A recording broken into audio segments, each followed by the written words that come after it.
میرے نبی دنیا سے جا رہے ہیں، دنیا سے جانے کا وقت ہے، 12 ربیع الاول ہے، پیر کا دن ہے، 7 جون ہے، 11 ہجری 633 عیسوی۔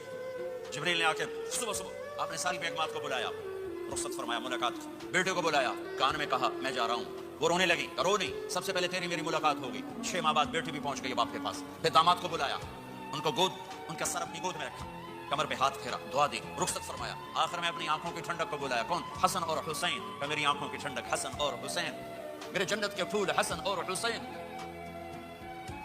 یوں لیا، حسن کو یہاں سے لیتے تھے، حسین کو یہاں، حسن کو ادھر اٹھاتے تھے، حسین کو ادھر اٹھاتے تھے۔ آخر میں ان کو بلا کر یوں لیا، اور ساتھ ہی آنسو ٹپ ٹپ ٹپ ٹپ ٹپ ٹپ۔ بیویوں کو جدا کیا، آنسو نہیں، بیٹی کو جدا کیا، آنسو نہیں، داماد کو جدا کیا، آنسو نہیں، جب بچوں کو جدا کرنے لگے تو یوں آنسو۔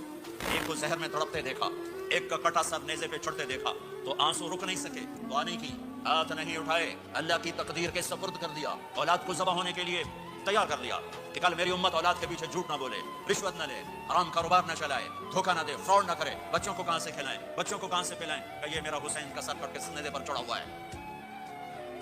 کچھ نہیں بولے رخصت فرمایا۔ جب سب چلے گئے تو جبریل آ گئے، آپ نے فرمایا کیا ہوا؟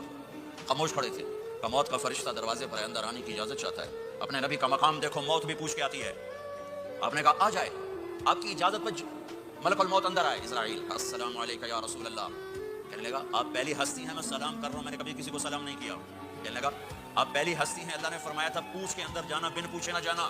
پھر کہنے لگے آپ پہلی ہستی ہیں، اللہ نے فرمایا آنا چاہیں تو لے آنا، رہنا چاہیں تو چھوڑ کے آ جانا۔ یہ وہ دربار رسالت ہے جہاں موت بھی پوچھ کے آتی ہے۔ آپ نے فرمایا میں اجازت دے دوں میری جان نکالو گے؟ کہا جی نکالوں گا۔ آپ نے یوں جبریل کو دیکھا، کیا کہتے ہو؟ جاؤں یا رہ جاؤں؟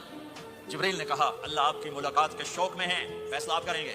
ہاں یہ بات سنانا چاہتا تھا اگلی۔ آپ نے کہا اچھا جاؤ، پہلے اللہ سے پوچھ کے آؤ میرے بعد میری امت کے ساتھ کیا کریں، میرے بچوں کیسا، یہ ساری مائیں، میرے بچے میرے بچے میرے بچے میرے بچے۔ میرے نبی کو تو پتا تھا کہ یہ تڑپ تڑپ کے ایک زہر میں جائے گا اور ایک کا سر کٹ کے نیزے پہ چڑھے گا، کیوں نہیں ان کے لیے ہاتھ اٹھائے؟ ہمارے لیے کیوں روئے کہ جاؤ اللہ سے پوچھ کے آؤ میرے بعد میری امت کے ساتھ کیا کرے گا، میں پھر جواب دوں گا۔ جبریل واپس گئے، موت کا فرشتہ کھڑا ہوا ہے، جواب آیا یا رسول اللہ آپ کا رب کہہ رہے ہیں آپ کی امت کو تنہا نہیں چھوڑوں گا، مجھے میرے رب کی قسم جو سن رہا جس نے ہمیں یہاں جمع کیا ہے، سنو میری بات غور سے، اگر میرے نبی یہ سوال نہ اٹھاتے تو آج میں اور آپ بھی بندر خنزیر میں بدل چکے ہوتے۔ میری اور رب کی کوئی رشتہ داری نہیں ہے، لیکن کون ہے جس نے عذابوں کو روکا ہوا؟ وہ میرے نبی کے آنسو، میرے نبی کی آہیں، میرے نبی کی دعائیں، میرے نبی کی فریادیں، میرے نبی کی تڑپ، میرے نبی کا رونا، میرے نبی کا پیٹ پہ پتھر باندھنا، اس نے روک دیا۔ کوئی نبی جاتے ہوئے امت کے لیے نہیں رویا، واحد نبی ہیں جو جاتے ہوئے امت کے لیے روئے، میری امت میری امت میری امت۔